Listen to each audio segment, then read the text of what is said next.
Last year I was teaching at the Abode, a Sufi ashram made out of an old Shaker village in New York State. And after I finished teaching, there were about 500 people for the weekend. The Sufis invited me to meet with them for the evening, and there was going to be a frank and open discussion in which they told me that really I should get on with it. That I had been teaching second grade just about long enough.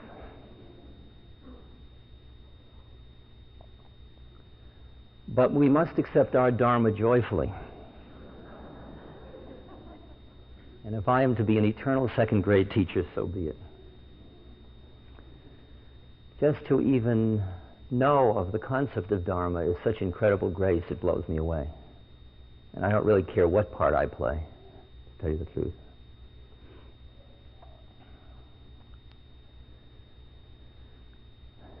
Every now and then I try to conceive of what this is about. And there are so many scenarios you can run off. But every one that you think is the one that brought you here, let that go and just think of all the rest that are available. We are these beings from, we agreed we'd all meet. You remember?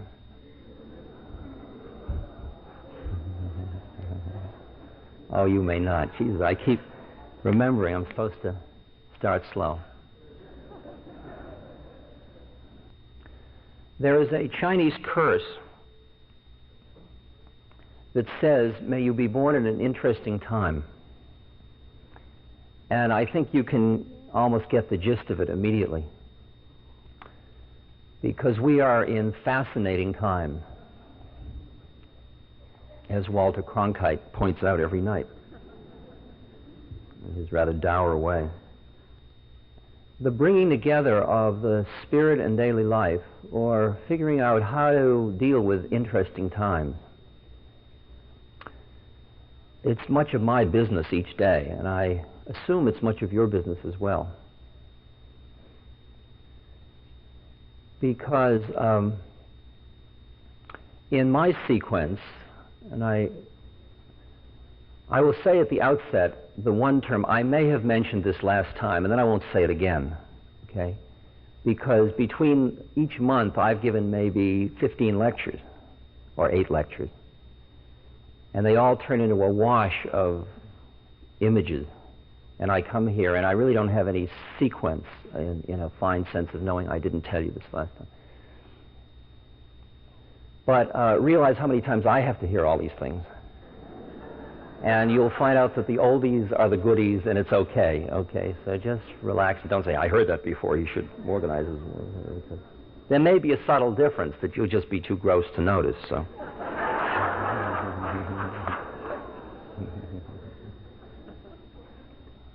But after the 60s, when we had charts on the bulletin board at Harvard and later at other places, showing when everybody was going to get enlightened. But then we all kept coming down. And then it got interesting to figure out why you come down. And it turns out you come down because of your attachments, or your clinging, or your karma. And all of us were learning through, better living through chemistry, or diet, or fasting, or breathing, or running, or jumping, or cooking, or whatever, to go out and play in the what a friend of mine calls La La Land, or other planes of consciousness.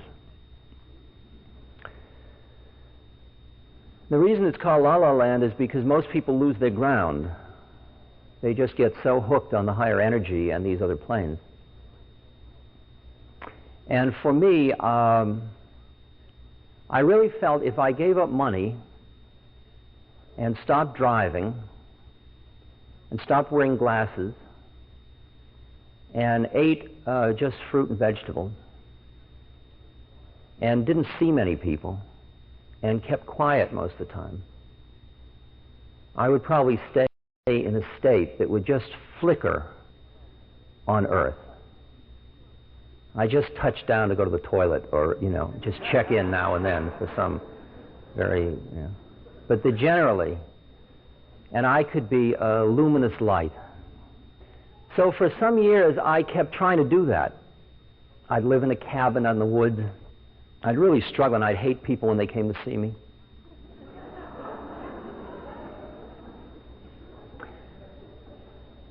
But I kept hearing Maharaji, my guru, saying, when I'd say, Maharaji, how can I know God, or how can I raise Kundalini? He'd say, serve people, or feed people, or something like that. And see, what I was caught in was the polarity that occurred in the late 60s between the political activists and the spiritual seekers. And I remember sitting in the temple in India in '68, winter, getting clippings from Allen Ginsberg about various political activist things. He was chanting Om in the middle of a park, and police were beating on him.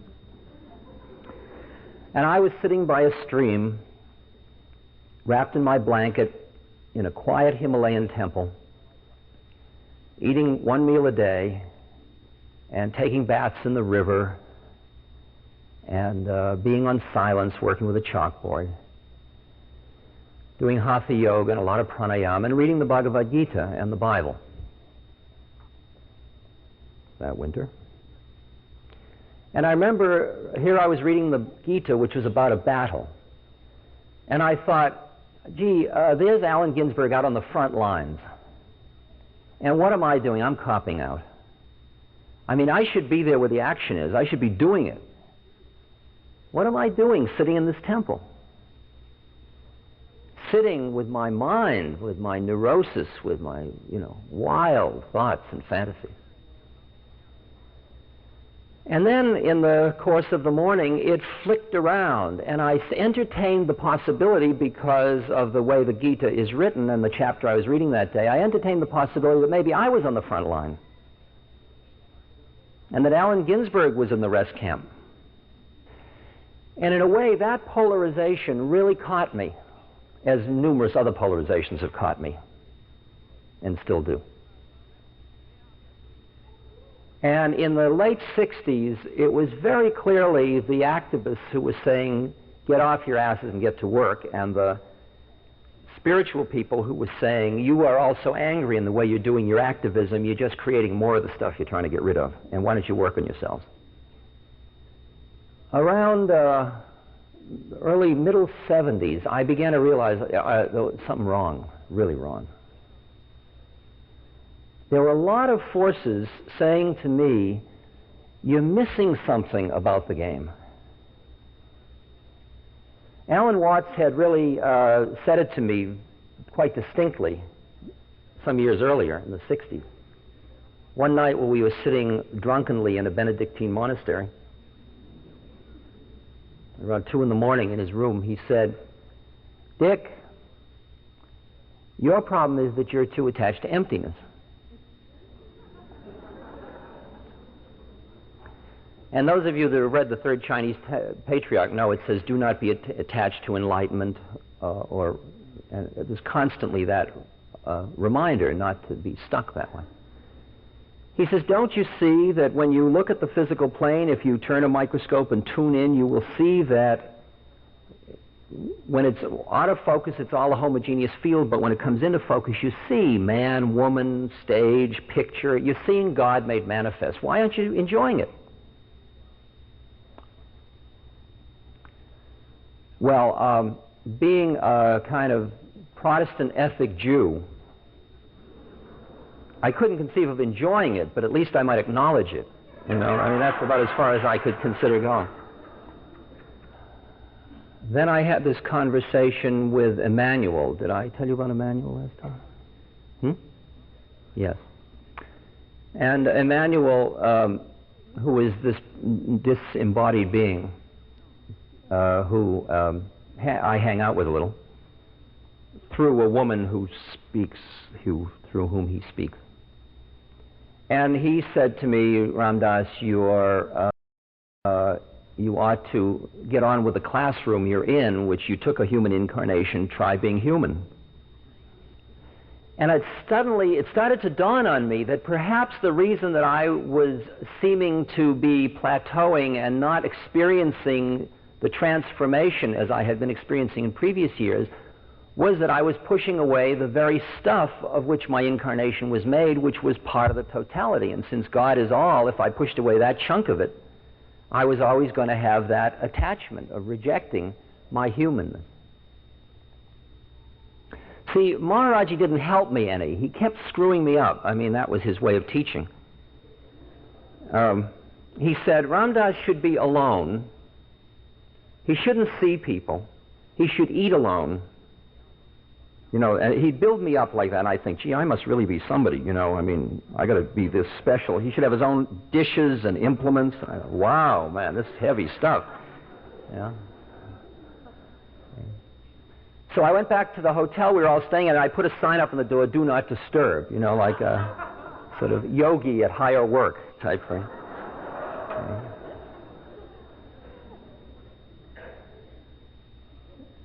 And that night, two of the satsang had a terrible fight. A married couple, Mohan and Radha, had a terrible fight, all during the night.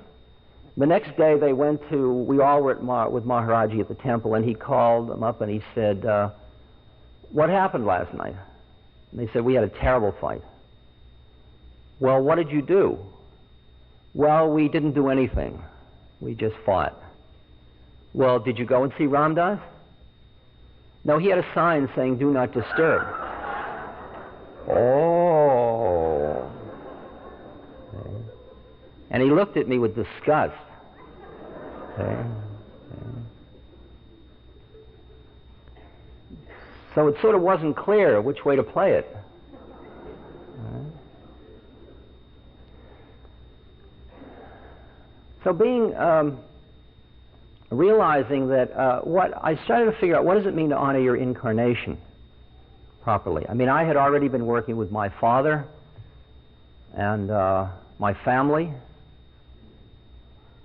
and I had a whole set of things down, like keep your zip code, remember your zip code, and I was paying my taxes, and but it wasn't fully doing it. I could see that. And when people would say to me, "What are you doing about ecology?" I'd say, "We each have our own dharma. And each person, we must play our parts. We can't all do all of it. This is my part." But then I began to think about the possibility that we all do have to do all of it. That if I'm going to honor my incarnation, I have to honor whatever it means to be part of an ecosystem. I have to honor whatever it means to be part of a country, to be part of a religion, to be part of a community, to have a sexual identity, to have a family identity. And but I know one of the pitfalls that we Western intellectuals have, well, I have it, I don't know about you, but the minute I think of how it ought to be, I immediately try to make it that way. And it misses the mark. Do you understand what I'm saying? It's sort of what I call head trip your way into it. And you're doing it because you think you ought to do it or because you've thought about it, but it hasn't really happened to you. And I've fallen into that trap so many times. It's like, intellectually, if I give up sex, I will get to God. I'm going to be celibate. So I'm stuck with this thought now. I announce I'm celibate. And then I'm stuck with this thought. And all it is a thought. It didn't come out of my being, and all I am is a horny celibate.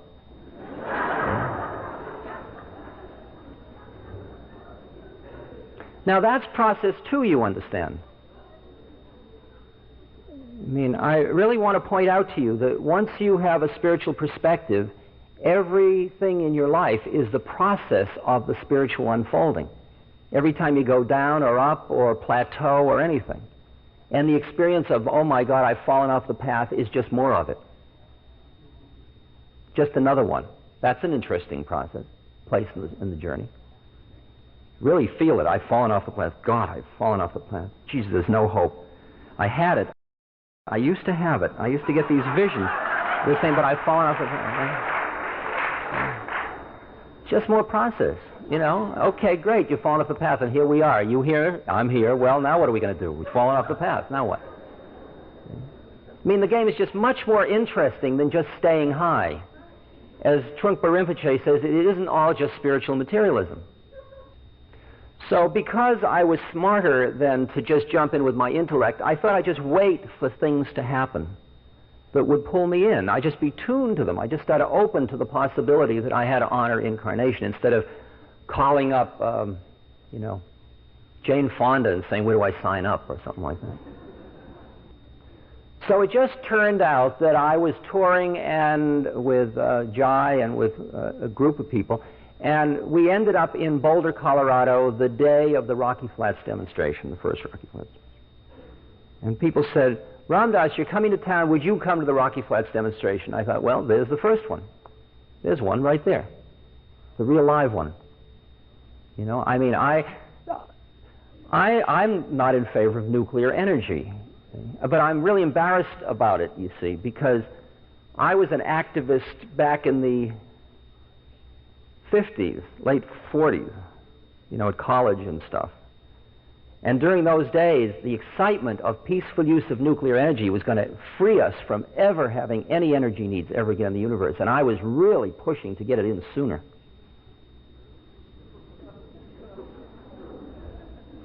I was a good guy then, just like I'm a good guy now. Okay?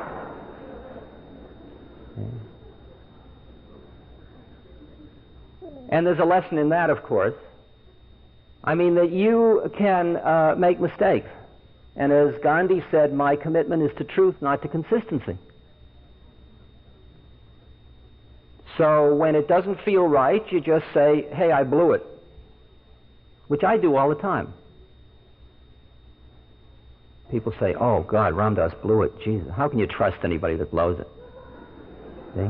Then some people say, geez, maybe we can really trust him. I mean, if the United States just said to Iran, you know, in the way we backed the Shah's regime, we really blew it. Do you realize how different this game would be now?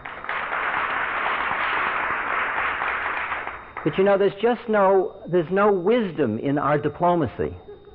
We're just really caught in ego tripping, in power and pride and insecurity and the bad guys and the good guys, and it's all a lot of... It's a media event.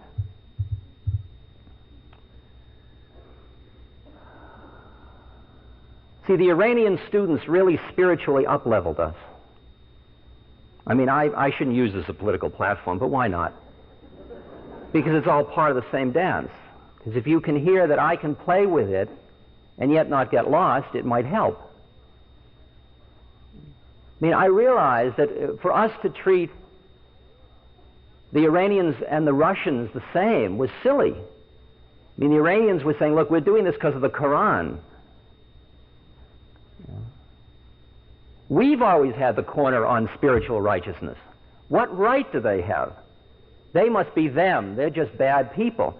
The fact that we use the embassy as a spy center has nothing to do with the fact that they kept our people. That's really bad. We're good. We were spying to preserve democracy. You and I are in a very delicate position here, I want you to know, as spiritually awakening beings. I don't dig not honoring the embassy freedoms and turning your head away from the world court, which is supposedly the highest thing that human intellect has ever done, which is a set of laws for the world to live by. I don't dig walking away from it, but I do think it has been prostituted badly, and I'm not upset when it gets shaken around a little bit.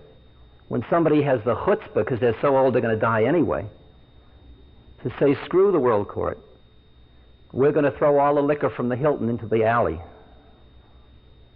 Because with Western technology and Western thinking and Western materialism has gone a loss of connection to God, and as far as we're concerned, that's not the way to go. See, and actually Gandhi did with his spinning wheel and his techniques what Mao did with isolation of his country, what Khomeini's trying to do with law, which is protect a certain set of values from Western influence, among other things. I mean, there's economic considerations too, but the media just tends to look at the economic and political considerations. They miss some of the other issues. Because when you live in a place like India, or in a place like Bali, or in a place like China, or you live in places where you feel a connection to the universe that you don't necessarily feel in our culture for all of its nahas. I was at a lecture last year when the lecturer gave a list. He was an anthropologist, and he was talking about major changes in cultures, and he says usually a change is preceded by the alienation of the individual, mental illness in the society going up, violent crimes going up, sexual hedonism going up, religious cultism going up, and economic inflation. So, from an anthropological point of view, it's clear what's happening to us. What's going on today that you and I are facing, you can write whatever scenario you want. And you and I are buying in, usually, to one or two major scenarios, and sometimes we're flipping during one day between one and the other. Let me quickly give you scenario one.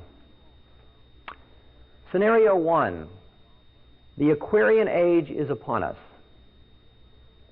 This is the golden age. Human consciousness is rising to the point where compassion is finally breaking through. The media, travel have all cut down our concepts of time and space to the point where we are beginning to truly experience the brotherhood of humanity. It's all happening slowly, but happening.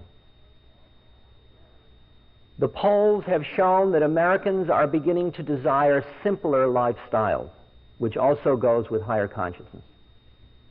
Tofu is appearing in the supermarket.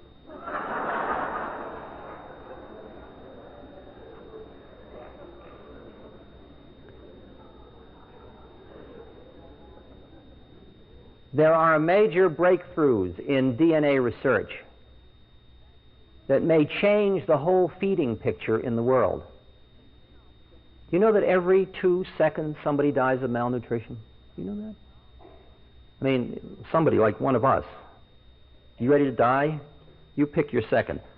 2, 3, 4, 2, 2, 3, 4, 2, 3, 4, 2, 2, 3, 4, 3, 4, 2, 2, 3, 4. There went 4 of us. They like, pum, pum, pum, pum, pum. No, it's not us, it's them. It's okay, it's them. It's those third world thems. It's cool. But now can you imagine a DNA breakthrough? For example, just a simple one, like the fact that the seed of the cotton seed, you know that little furry thing? The seed in it isn't edible by a single acid stomach like us, so it's given to cattle or it's boiled up and made cottonseed oil out of. And you know all the countries that graze cotton to, like India, and they don't eat the seeds? Well, it turns out you can play with the DNA code very simply because why it isn't edible is because of a little thing that appears on it that was probably functional in the Pleistocene age or something like that. And now it's linked to a certain, to one gene, and now you can manipulate it and get that gene turned around, and that thing doesn't come through, and the cottonseed's edible. Realize what that does to hunger in the world? So when you hang out with people who are into technology, they have, this is the model, this is the scenario. It's all cool. You've got to believe there's plenty of energy. It's only a question of being smart enough to figure out how to get it. In fact, there's enough energy and there's enough transportation, but we can't figure out how to get the money to the people to buy it. There's no purchasing power where it's needed. That's what technology tells me. Part of the New Age myth, the East and West are coming together. The incredible spaciousness, clarity, quietness, peace of the East is merging with the exquisite material technology and appreciation of the physical plane of the West, And out of it is coming not only holography and Kirlian photography and on and on and on, but a new kind of spiritual awareness that brings things together, so it doesn't end up like India, where large segments are starving while the spiritual domain is practiced by some and ignoring the economic physical plane. It looks, in this positive scenario, it looks very much like nuclear energy is going to dry up of itself just because of its economic burdens. It looks like the pressure came from other than just activists, although that pushed the button to make it so expensive. So that all seems to be happening. That's part of this positive scenario. There's obviously a reawakening of religion. Look at all the Christians have their own television station. There are 40 million people in America doing something or other spiritually. And there's a lot doing Eastern meditations, and there's a lot doing stuff. This is all pretty good. We are going through some growing pains. What did you expect when a new age came? That the birth wouldn't be a little painful? A little bloody around the edges? But the baby is coming through healthy, and there is all, like what happened in Marin County when they ran out of water, everybody's consciousness went up. And so it'll be as the stuff hits the fan for us. And it's all part of the grand design. That's one scenario. It's a pretty good scenario. You sure can breathe a sigh of relief with it. Let us just reflect a moment on scenario 2. Scenario 2. We are in the Kali Yuga.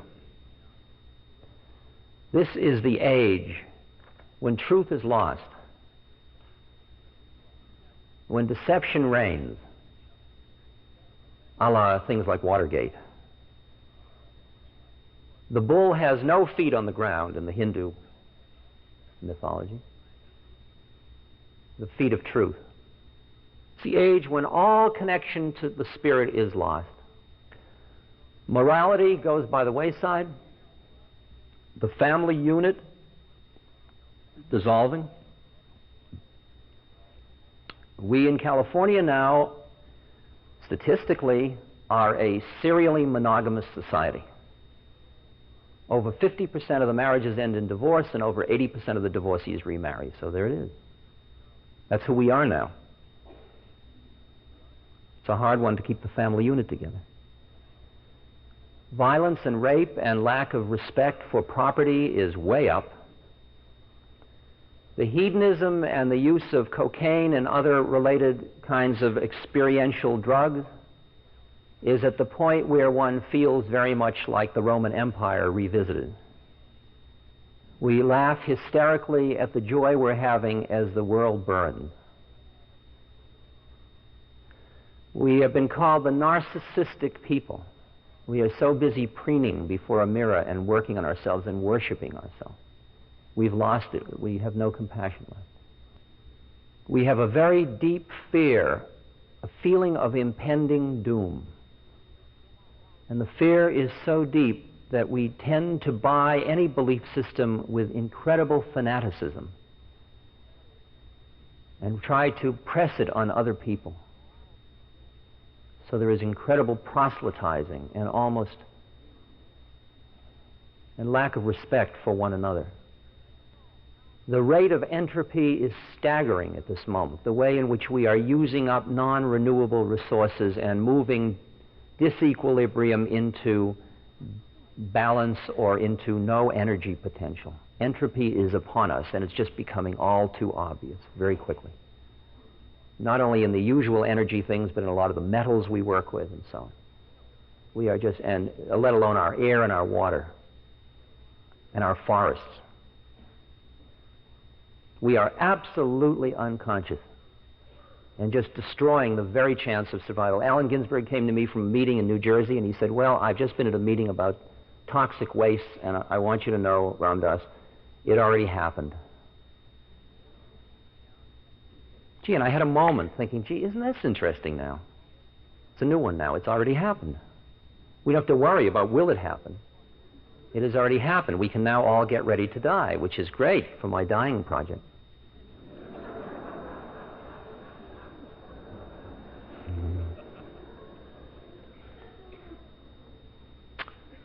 We have punk rock and all of its implications. And part of punk rock's very complex, by the way, but one of the things it does represent, or at one level it represents, is a repudiation of the entire spiritual consciousness movement of the 60s. Saying, oh, that's a crock. I mean, all you've got to do is go to a beer parlor around any college these days and say, are you really growing from your experiences of being related to the wise people that came out of the 60s and early 70s? And you should hear the answers. I mean, if you ask it even more subtle than that, of course. Say, what do you think about the 60s? Ah, nothing happened there, man. A lot of creeps, you know, nuts. Part of the SEVA Foundation was trying to collect money at Ann Arbor, Michigan at a football game for Cambodia. And people were yelling at the guys that were collecting the money, bomb them. Screw them. Screw the Cambodians. That's us. It's part of this scenario. And that we are in a swirl of paranoia that gets worse and worse. And even our Boy Scout leader, Jimmy, who generally tries to be good, is caught in the military power complex finally. And he's, you do this or... Except it doesn't really work, because France says, well, now we ought to think twice about this, you know. It's far out. It's incredible process. And that's paranoia and fear leads to authority, so we will very, very possibly elect Ronald Reagan. And we will, out of our desire to hold on to the standard of living we're familiar with, we will give up civil liberties left and right and impose all kinds of authoritarian structures on the society to try to hold on to how we thought it was. That's all part of this second scenario. Now, each of those scenarios, I think, is real to you. It is to me. And I certainly can get into it. But I also am aware that they are both just scenarios. I've got another one for you, just to throw into the pot. See, in the cosmos, beings are working through millions of incarnations. I mean, you remember that story about how many? Buddha said, if you imagine a mountain the length that a bullock walks in a day, which is 6 something or others, but figure 6 miles. It's 6 miles long by 6 miles wide by 6 miles high. It's a real mountain, you know, rock. And every 100 years, a bird flies over it with a silk scarf in its beak and runs the scarf across the top of the mountain. In the length of time it takes the silk scarf to wear away the mountain, that's how long you and I have been doing it. Gives you some perspective about this one, doesn't it? Geez, I don't think I can make my appointment. Wow. Time's a funny thing. We've been doing it again and again and again and again. Now imagine, see, there are all beings, I'm just giving you a scenario now. It's not true.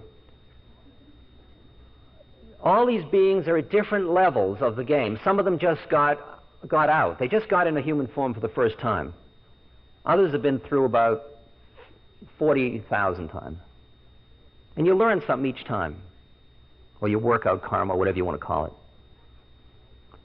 So now, any place, everybody's tuned. There's a great big computer system. Everybody knows what's going on. And there are moments where it's really good for doing certain work to be at a certain place. It's like on Tuesday in the year XD4, it would be good to be at this place because anybody there is going to get enlightened. So the really high beings who pick up on that and they're ready, they go and be there. Let's assume we all found out that if we took birth at this time, we would all simultaneously be enlightened through a bomb, a large mushroom cloud, a large white light, and we would all be free. Just take that scenario for a second. You and I are these incarnates. Now, we are in human birth, so that has in it the mystery that we got to have an illusion. You got to get caught in the illusion. So you can't know this, by the way. Only at the moment it happens when you say, oh, wow, this is what it was about. Whew, well, thank God, it's over. That's nice. You got to go through the whole suffering thing. You got to go through the, Father, why have you forsaken me, the whole trip. But what a precious moment to be born. You want that scenario? The other scenario is it's just another time and we are doing our work and it goes on and on and on and on and on. And it'll muddle along and some people will die and some will live and, you know, like an old car that just sort of goes along. An old Volkswagen. What you and I are reflecting about is how one lives within scenarios without getting caught in them.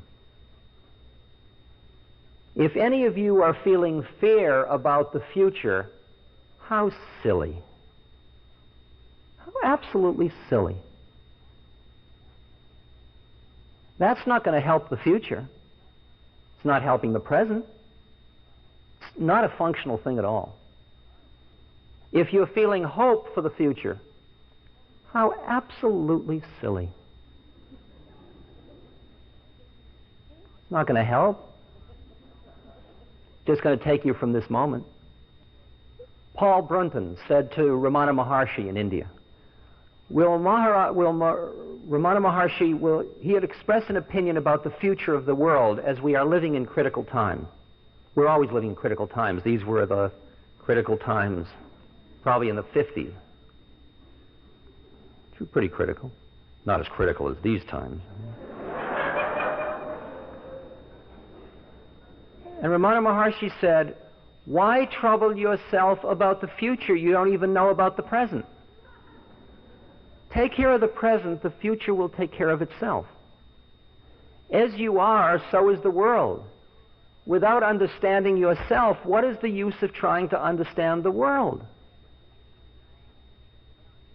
This is a question that seekers after truth need not consider. People waste their energies over all such questions.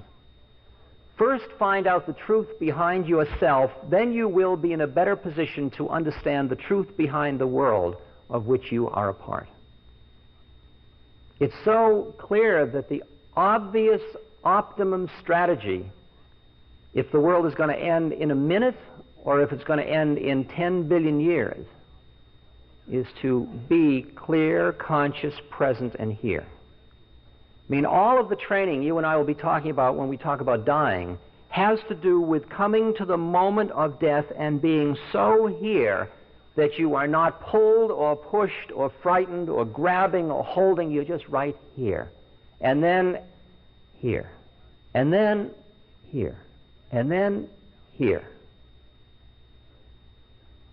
And in that sense, life and death and living and dying are exactly the same thing. And the optimum strategy for you to be totally processing everything and be in harmony with the Tao is to be in the moment.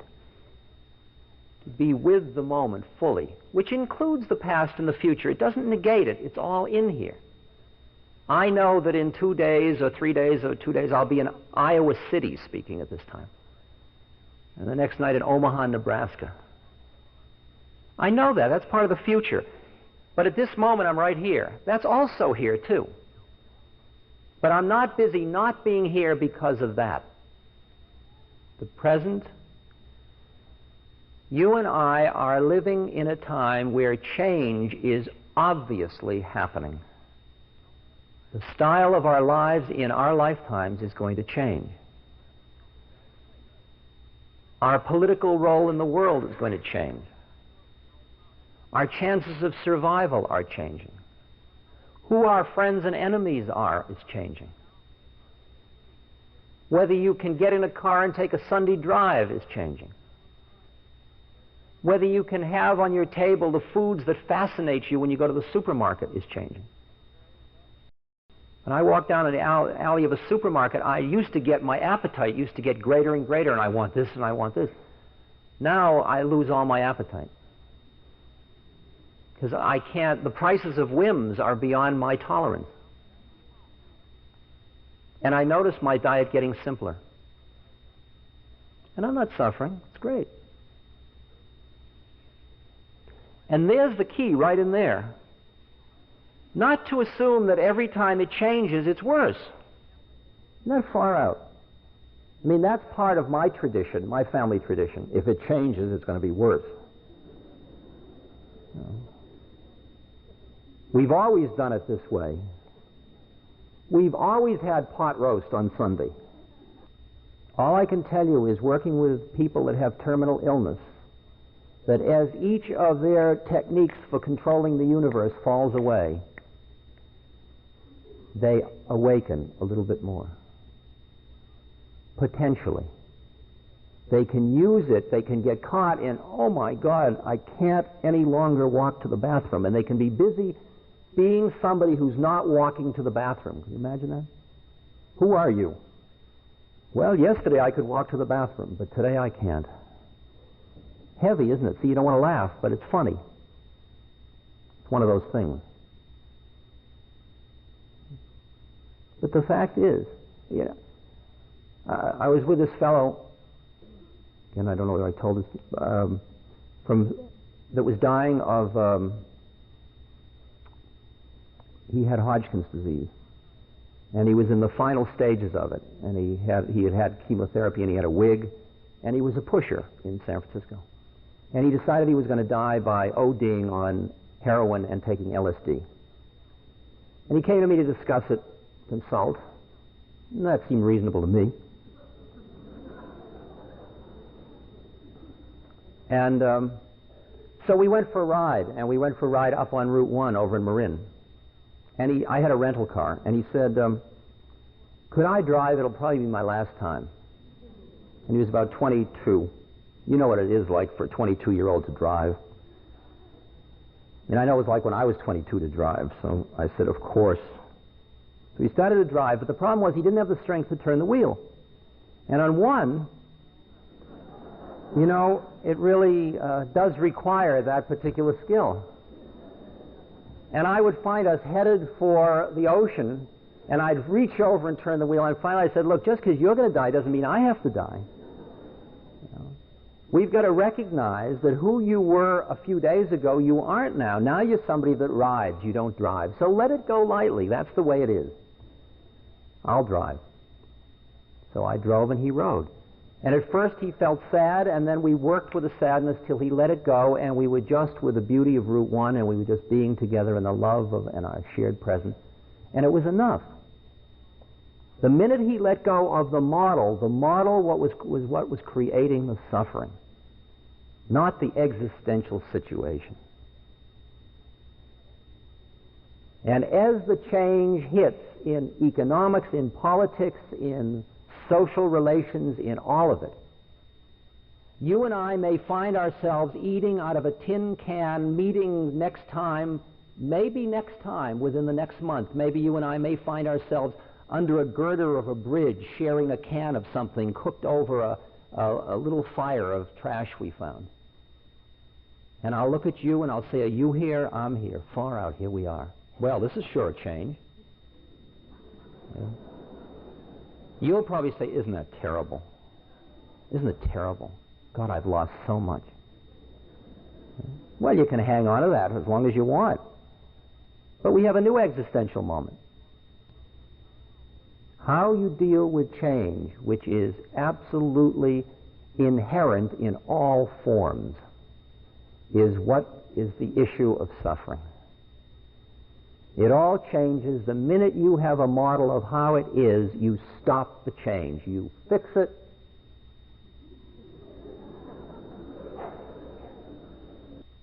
There's a beautiful change story that Larry Brilliant tells. Larry's the founding father of the Seva Foundation. And he was involved in the smallpox eradication program in India. And Larry was a political activist doctor in Berkeley in the 60s. And he's very committed to each person has their right to do it the way they want. But he found himself part of the World Health Organization team to eradicate smallpox, which causes pox and blindness and death to countless people. And it's spread in such a way that you've got to isolate each village where it is and inoculate everybody, and then just keep getting village by village by village. And they got it down in India and Bangladesh to a very few villages. But in one of these villages, it was the religious belief of the people that smallpox was the gift of God, and to stop it was against the will of God. Now here's Larry in a peculiar position, because he's pro-vaccination. If they don't vaccinate this village where there is smallpox, somebody from this village could go to a railway station, interact with 500 people within the course of about 2 minutes in India, all of whom will go back to 500 different villages, and there we go again. So Larry found himself part of a midnight raid on this village with vaccination needles in hand. And they came to the hut that belonged to the head of the village, this old man and his wife and child, and they broke down the door of the hut, which was barricaded. And they wrestled the old man to the ground and vaccinated him while all the townspeople stood around waiting to see the outcome of this. And then they wrestled the wife to the ground, and she bit the doctor and blood flowed. And finally they vaccinated the child, and the whole vaccination drama was over, and everything stopped, and everybody stood up. And then the old man turned and he walked out to his little garden, which was very dry, but there was one loki, there was one squash there. And he took the squash and he brought it in and he handed it to the Indian doctor who was the head of the vaccination team, who also had been bitten by his wife. He handed him the squash, and Larry couldn't understand what had happened, and so he asked what had happened, and the man said, "It is our belief that smallpox is the gift of God and to eradicate it is wrong. It is my dharma to act in harmony with my beliefs. So I had to protect me and my people from vaccination.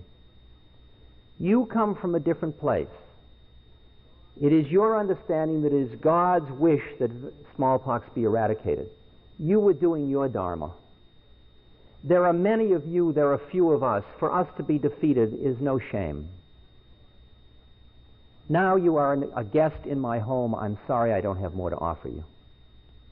Now there is a statement of dharma. There's a statement of change.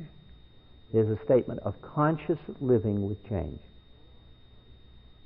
Hold on tightly, let go lightly. Hold on tightly, let go lightly. So how do I serve? I keep listening. You get a call, would you be at Earth Day? You happen to be in Boulder, Colorado, in Longmont, Colorado on Saturday, Sunday, would you be there for Peace Day? Well, I was going to be in town on Sunday, sure. It's just unfolding, it's just happening. The participation is happening. The heart gets pulled this way and that. The thing I have to watch for is righteousness. I said to an audience the other night in Santa Cruz, where I was doing a benefit for Cambodia, I said, I really feel like I'm ripping this scene off. I'm getting such a dose of righteous merit. Look how good I am. I'm doing a Cambodian relief benefit. There's an interesting line in Patanjali that says, no giving and no receiving. It's in the purifications, the yama. Non-killing, non-stealing, non-lying, non-sexual misconduct, non-giving. Wow. Non-giving and receiving? Isn't to give good? To give is good. To be busy being the giver is a drag. Because if you're busy being the and the other person, you force them into the role of object of being the receiver. While if you happen to be that part of us which is giving, and there is that part of us giving, how different. How different. When you do social action out of intellectual thought, you are caught in the righteousness game. When you keep deepening your emptiness and the openness of your heart and your quietness and your spaciousness and your love, and just keep deepening these, the compassion keeps deepening, and the actions come not out of guilt or fear or ought or should, but they just come out of, it's obvious because that's who we are. If I am taking care of a baby and the baby falls and hits its head, I pick it up and comfort it. I didn't have to. Ought I? If I stick my hand on a hot stove and it starts to burn, I take it off. I don't have to decide theoretically whether I should. Well, finally, the Cambodian mouth is the finger on the fire. And you're doing it not because you're a good guy, you're doing it because obviously this is who we are. And that's the awakening consciousness. That's the compassion that's coming out of awakening consciousness. That's what's kind of fun. I met with a group in the Seva Foundation when we had our board meeting. And here were people from World Health Organization, communicable disease thing in Atlanta, wavy gravy, I mean, Meshuggah people and people with briefcases and neckties and a whole, you know. And we all looked at each other like, what are we doing here? My God, locked in the backwoods of Ann Arbor, Michigan for 3 days. A woman ophthalmic surgeon from, you know, with a sort of that kind of person with the journals and the... What is your belief system? I said, I don't have any belief system. It's just all true.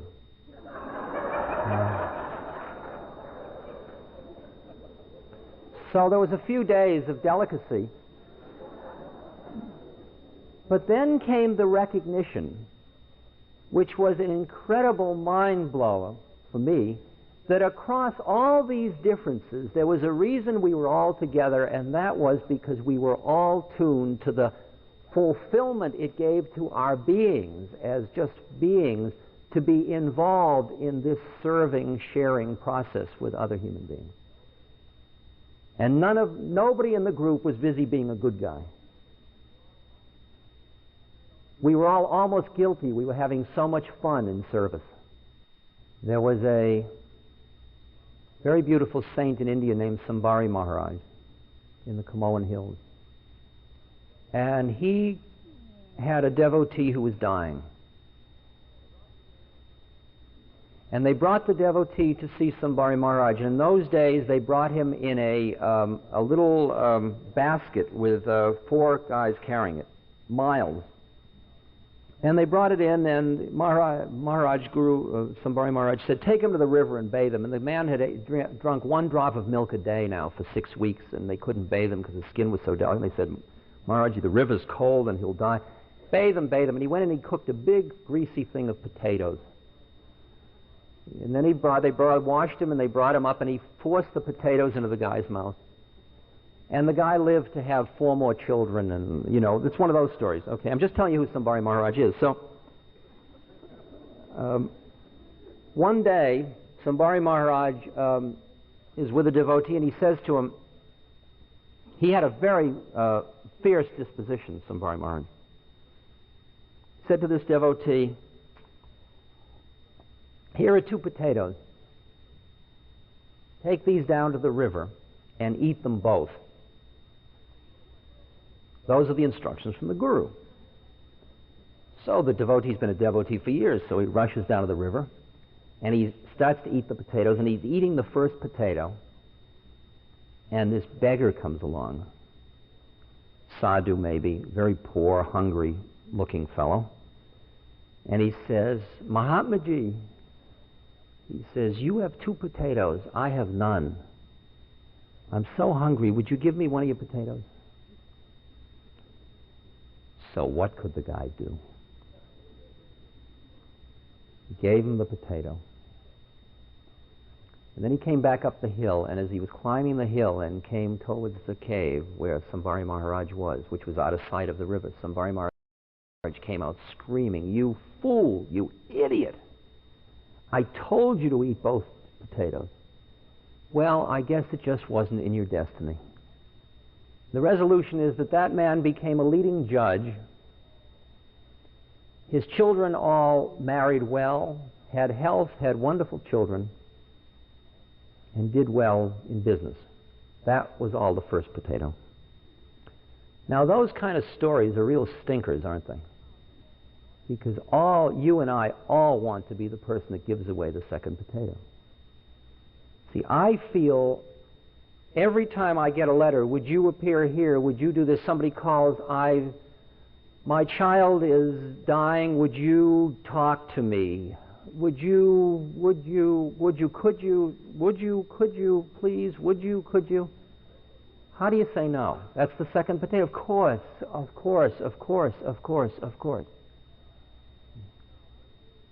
Now, if I can really hear what Maharaj is saying, how do I know God, feed people, and serve people? And I can flip it so that every one of those is merely service to bring me to God. Not merely, but is service to bring me to God. I'm home free.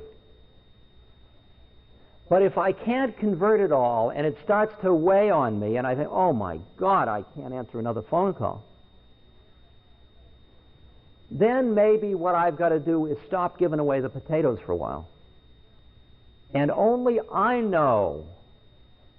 That's why when I meet somebody else who isn't busy out protesting and somebody who is out protesting, I really can't judge one versus the other. It's so obvious. Each of us can only convert that amount of fire. Like in the story of the Ramayana, Sita, Ram's wife. Ram is God, and Sita's God's wife. And Sita's been stolen away by Ravana, who's the bad guy. Ravana's taken her off to an island called Lanka, Sri Lanka. And he's been with her for quite a while, and he's quite a ladies' man, because he's got 20 heads, or 10 heads. And 20 arms. You can make a lot of love with 20 arms. And when Sita is finally rescued from Ravana and brought back, Ram isn't so sure she's been true to him. And some of the people are questioning it. And she says, "If there is any doubt of my purity, let me walk through fire. And if I'm impure, I'll be burned up." In those days, they did those things because that was a different yuga. And faith was much stronger then. So everybody could be a fire walker if you were pure enough. So they built a big fire in the middle of the square, and everybody gathered, and she got on and stood in the middle of the fire, and not even the hem of her sari was burned. Because when you've got pure gold and you run it through fire, nothing happens, because it's already, all the fire's done. It's purified all the stuff out of it. The dross is gone. But when you are attached still to the dross, the fire burns, and it really hurts.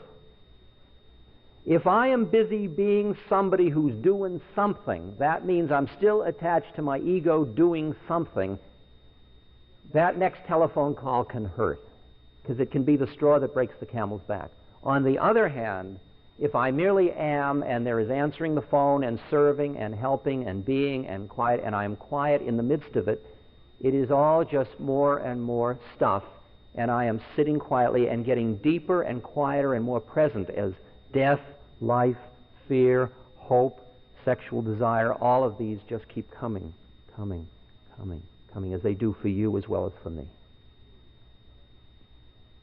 Until we are just right here all the time.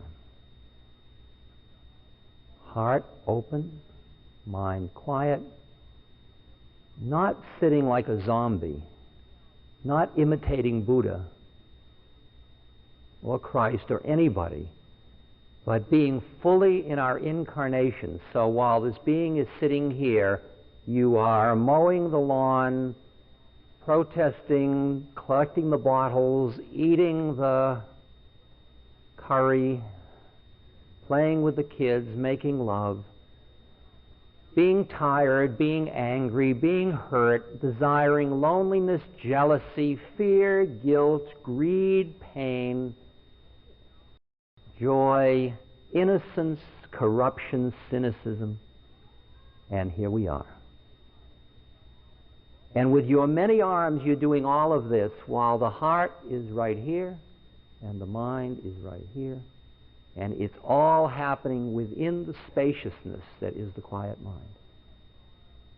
Ah, now I have a car and I can go places. Ah, my car just blew up. Now I can't go anyplace. Ah, so. Ah, so. And there is a way of acting in which you work from a quietness that is listening all the time, so your actions come out of this just quiet listening place. The best story I know about that is the cutting up of the ox.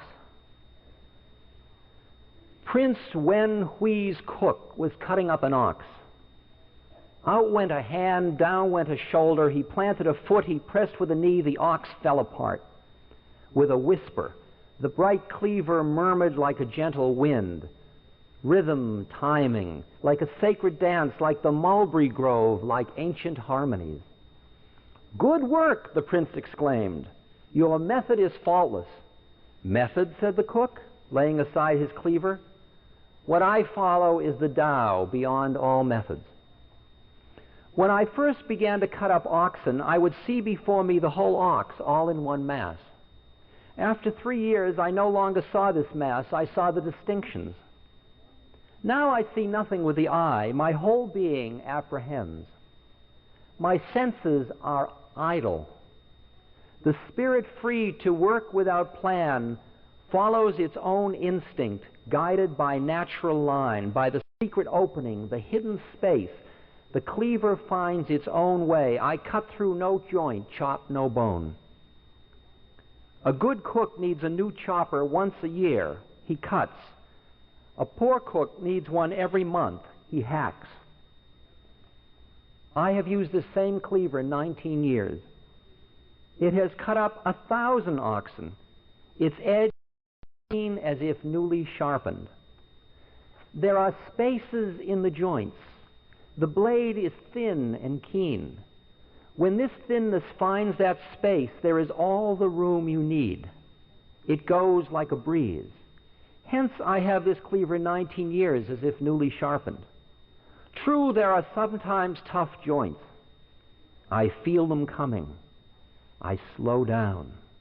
I watch closely, hold back, barely move the blade, and whoomp, the part falls away, landing like a clod of earth. Then I withdraw the blade. I stand still and let the joy of the work sink in. I clean the blade and put it away. Prince Wan Hui said, "This is it. My cook has shown me how I ought to live my entire life." You are ready for change because change is all there is, and you have no models to which you are attached as to how it is. You have models, but you hold them tightly and let go lightly. You listen to hear what your dharmic part is in the play, and you honor every part of your incarnation as impeccably as you know how. You don't get lost in the many and forget the one. You don't get lost in the one and forget the many. And you do it all lightly, knowing it's just one scenario or another. And here we are. In Journey to the East, Hermann Hesse's Leo says to H.H. the heavy, H.H. says, "It's not, you don't think it's all a game, do you?" Leo says, "Just what it is, a beautiful, exquisite game." Walter Cronkite may have lost the game, but you don't have to. It's easy to get caught thinking you're the thimble or the top hat on the Monopoly board. But behind it all, here we are. And in this here we are, there is no fear, there is no hope, There are no emotions. And there's no emptiness. There is neither form nor lack of form. It just is. And it's all coming out of this exquisite form. Fear, anger, hope, desire, love. And we play in it all.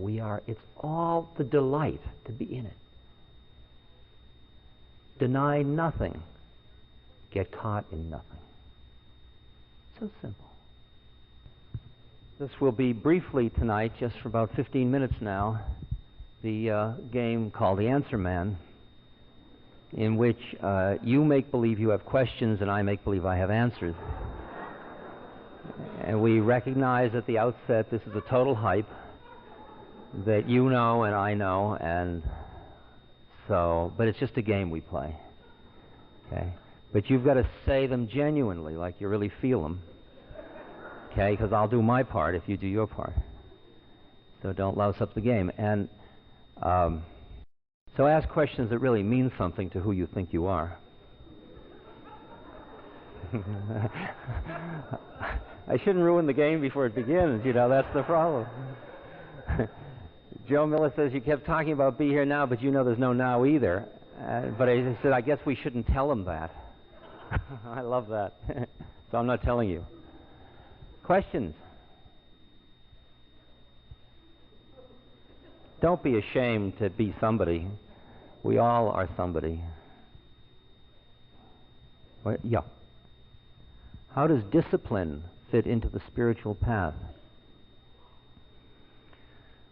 Well, the word discipline, the way it's often used in our culture is, she needs more discipline, which is something you do to somebody against their free will, where they would be playful and without discipline. The kinds of disciplines that are advocated in the spiritual path are the disciplines that develop out of an inner readiness to do that, where you end up imposing, for example, austerities or form on your life because you really want to get free and you feel the desire to do that, not out of ought or should. So it's merely a matter of timing, because the same thing, I can say what you all ought to do is sit for 2 weeks in meditation. And most of us will sit there saying, Ram Dass said sit 2 weeks, I'm going to do it, I can do it, I know I can do it, I can do it, I've only got 1 week and 5 days left. And that's discipline of a certain sort, and you'll get a lot out of it, believe me. You will learn a great deal. So it would work that way too. But the other way is you get to the point where you say, oh boy, what I'd really like to do is just sit quietly for a couple of weeks. And that's the same thing. It just came from a different place. It's like Ramana Maharshi said, I didn't eat, so they said I was fasting. It's that level of the game. Question?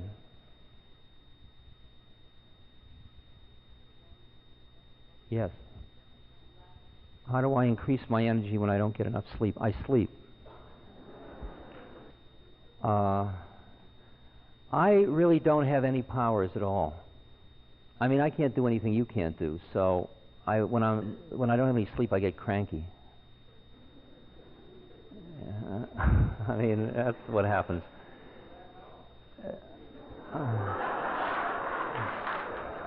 It's interesting. It's interesting. I mean, I think that you could. I know that if I were to fast, my whole sleeping patterns would change. There are a number of ways through breath and so on that I can juice myself up if I suddenly had to. But I'm inclined not to. I used to be busy changing everything to make it how I thought it ought to be. But maybe if next time I come in here and I'm kind of depressed and low and miserable, that wouldn't be bad either for a night. Because maybe we have to trust to take it the way it is rather than keep manipulating it to make it other than the way it is. So maybe when you're feeling you haven't had enough sleep, be somebody that hasn't had enough sleep. That's okay. Just sit with it. Be spacious with it. Questions? He says that he more and more meets people that remind him of other people that he knows, and he wonders if there is some kind of deeper spiritual connection. I'm going to hold the long answer to that question because we are going to be talking about relationships, and that really is part of the nub and essence of that whole discussion. But the short form of it is that as you go deeper into yourself, you see deeper into other people, and you start to see beyond individual differences, and you realize that you've known everybody all the time anyways. I mean, there are a lot of us that are alike, and beyond that illusion, there's only one of us, and beyond that, well, okay. Okay. Questions? Here's one. Go ahead, here's one. How do you find the guru within yourself? By asking the question, how do you find the guru within yourself? I mean, I guess you sit with it. You just sit with it. Geez, I really would like to find the guru within myself. I wonder how I'm going to do that. No, that isn't working.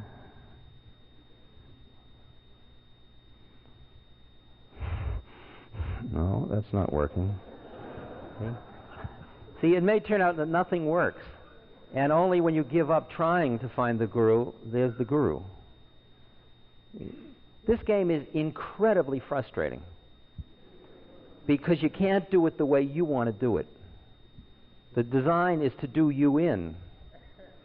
So who it is that wants to gets it, one way or another. So all you can do is start to ask the question. I mean, I can tell you that if you take a mantra that's going like, say you were doing Om Mani Padme Hum, and you started out here, and then pretty soon it's down in the throat, and then pretty soon it's up in the mind. All right. Wow. And then pretty soon it goes in until pretty soon it's just going in here like a wheel.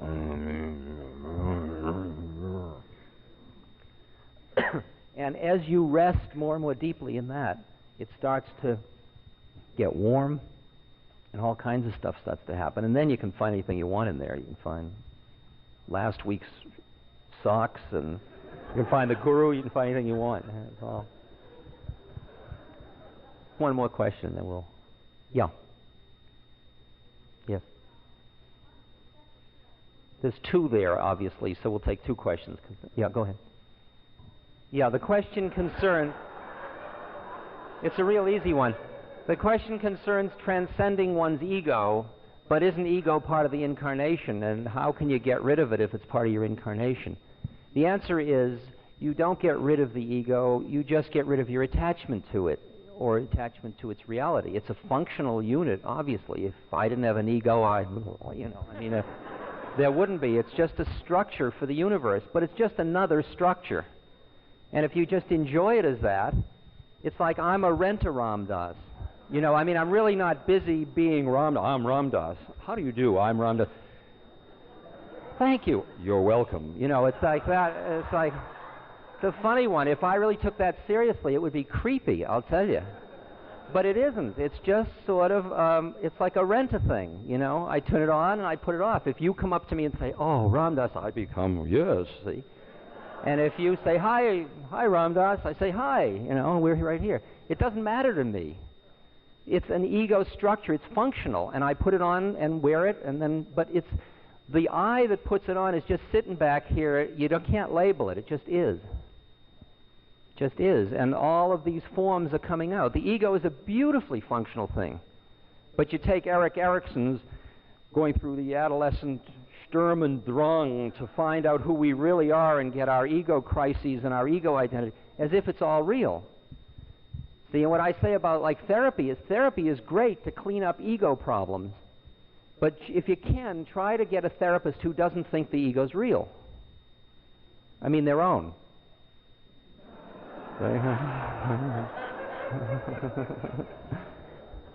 Was there a question behind that girl? Did you? No? Okay. Yeah.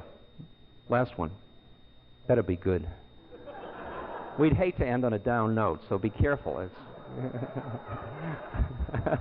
You sure you want to ask it? Go ahead. I would feel that that was pretty redundant, wouldn't you? First of all. I mean, it does seem it's doing a good thing a little too far. I mean, I want to get enlightened, but I mean, it's like... we have 4 tons of TNT now for every man, woman, and child on Earth.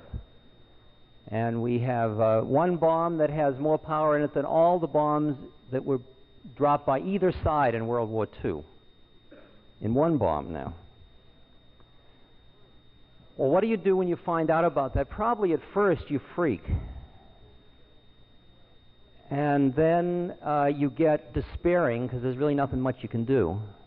I'll tell you what happens. It's interesting. See, it may be a statistic like that, which is a statistic since, you know, you're not feeling the bomb. It's just a statistic. It may be that does it. It may be... it may be unemployment or fears of survival in some other way. It may be suddenly finding the water you've been drinking is contaminated. Something confronts you with your mortality. Confronts you with your mortality. And Elizabeth Ross has very nicely enunciated at least the early stages of what happens when you face that.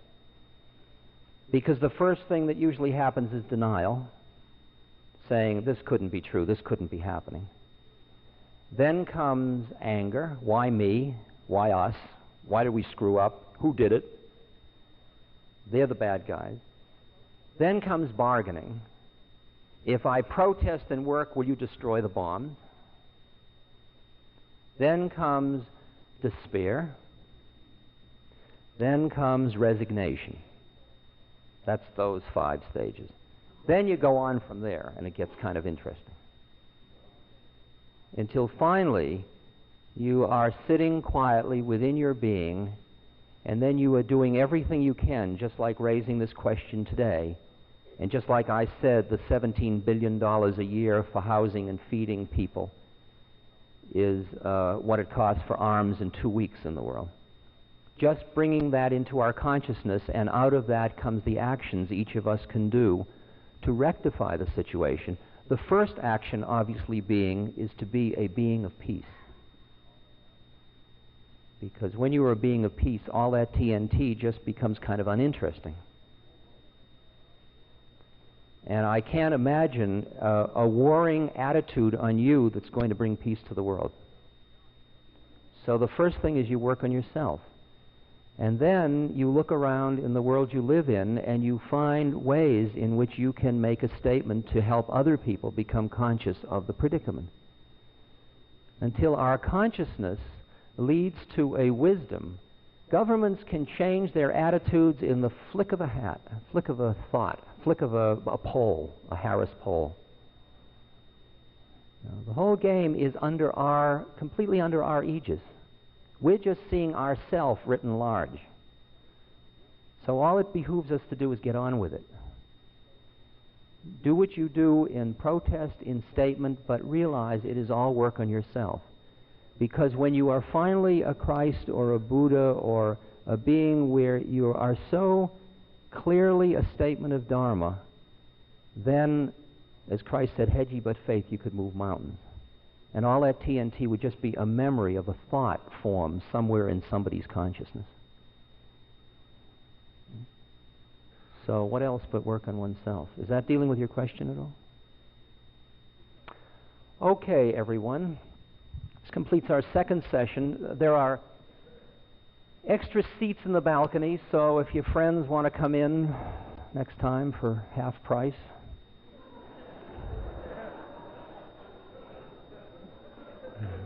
I don't care. It doesn't make any difference. It's just... it seems to be going well. It seems okay. I don't know. It may be... Namaste.